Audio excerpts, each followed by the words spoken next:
कहानियों की क्यारी में आज की कहानी है अवधि लोक कथा सिंदूर की डिबिया। एक गरीब विधवा माँ थी। उसकी गोद में 5 वर्ष का एक बालक था। वह किसी प्रकार कुटौनी पिसौनी करके अपने मुसीबत के दिन काट रही थी। पेट काट कर किसी तरह उसने अपने इकलौते बेटे को पाला और पढ़ाया लिखाया।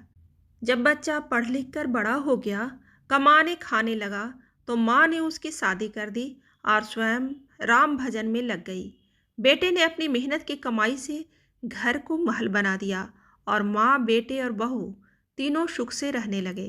बेटे ने एक दिन अपनी पत्नी से कहा, मेरी माता ने संसार के सारे सुखों को त्याग कर मुझे पाला पोसा है और अब हम इस लायक हो गए हैं कि उन्हें सुख और शांति देकर अपना कर्तव्य पूरा करें। पत्नी बहुत ही चतुर और चालाक थी। बोली, हाँ हाँ, ऐसा ही होना चाहिए। उनका खर्च ही क्या है। दोनों जून भर पेट भोजन और तन ढकने के लिए दो धोती। क्या हम लोग इतना भी नहीं कर सकते? फिर क्या यह कोई पराई है? सास ससुर की सेवा से ही तो अपना धर्म कर्म बनता है। वह अपनी पत्नी की बात सुनकर बड़ा खुश हुआ।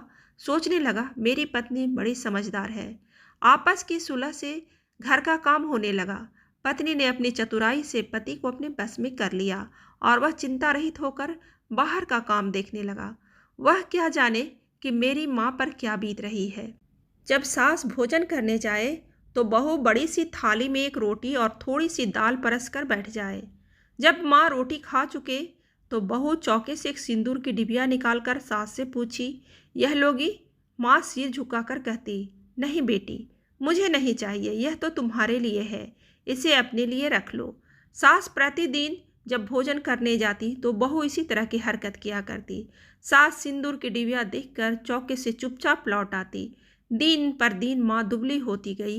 लाज की मारी पेट का दुख किसी से कहे, किसी से भी नहीं कह पाती। एक दिन बेटे ने बड़े प्रेम से माँ से पूछा, माँ, तुम दिनों दिन दुबली क्यों होती जा रही हो? तुम्हें अब कौन सा दुख है? बेटे के बार बार पूछने पर माँ रोने लगी और कहा, बेटा, कहते हुए लाज आती है। तुमको आंख भर देख लेती हूँ, सारा दुख भूल जाती हूँ।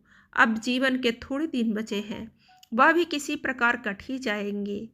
बेटा माँ की बात सुनकर थोड़ा सोच में पड़ गया कि आखिर क्या बात है जिसे माँ को बताने में लाज आती है। वह माँ के पैर पकड़कर कहने लगा, माँ, मुझसे कैसी लाज? मैं कोई गैर तो नहीं हूँ जो लाज करती हो। मुझसे ज़रूर बताओ, नहीं तो मैं खाना पीना छोड़ दूंगा। माँ बड़े धर्म संकट में पड़ गई। धीरे से बोली, बेटा, मुझे पेट का दुख है। बेटी को यह सुनकर बड़ा दुख हुआ। वह कहने लगी, इतनी धन दौलत के बावजूद तुम्हें पेट का दुख है? बड़े सोच की बात है माँ, मेरा सारा परिश्रम व्यर्थ है। बेटे ने अपनी पत्नी से पूछा, माँ को पेट का दुख है, यह कैसी बात है? मेरी समझ में नहीं आता।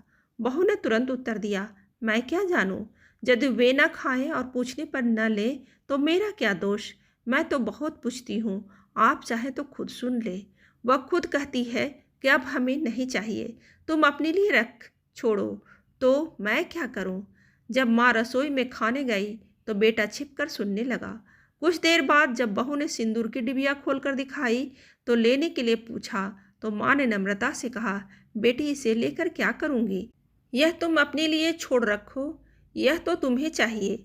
जो मुझे लेना था ले चुकी। बेटे को माँ की बातें सुनकर बड़ा क्रोध आया कि जब इसे खाना पूछा जाता है तो इनकार करती है और मुझसे कहती है कि पेट का दुख है। बेटे ने माँ को एकांत में पाकर पूछा, क्यों माँ, एक ओर तो तुम कहती हो कि पेट का दुख है, दूसरी ओर बहू के पूछने पर खाना भी नहीं लेती हो और दुनिया भर की बातें करते हो कि हमें न चाहिए। अब मैं लेकर क्या करूँगी? अपने लिए रख छोड़ो। यह दोरंगी कैसी बातें हैं? तुम्हें भगवान के घर जाना है, आखिर झूठ क्यों बोलती हो? माँ ने कहा, मेरे लाल, तुमसे झूठ बोलकर मैं भगवान के घर भी नहीं रह पाऊंगी। मैं झूठ नहीं बोलती। तुम अपनी माँ को झूठी न समझो। यदि मैं तुमसे झूठ बोलूँगी तो स्वर्ग में बैठे तुम्हारे पिता क्या कहेंगे? तुम्हारी बहू मुझे एक रोटी और थोड़ी सी दाल देकर फिर क्या देती है? तुम चौके में आकर स्वयं देख लो। जब माँ चौके में खाने लगी तो बहू ने एक रोटी और थोड़ी सी दाल देकर सास को फिर वही सिंदूर की डिबिया दिखाई। माँ ने फिर वही उत्तर दिया। बेटा तुरंत चौके में घुस गया। उसने देखा कि उसकी पत्नी एक बड़ी सिंदूर की डिबिया खोले माँ से पूछ रही थी। इससे लोगी बेटा अपनी पत्नी का यह चरित्र देखकर क्रोध में बोला, अरे दुष्टा, तुम इतनी नीच है, मैं नहीं जानता था।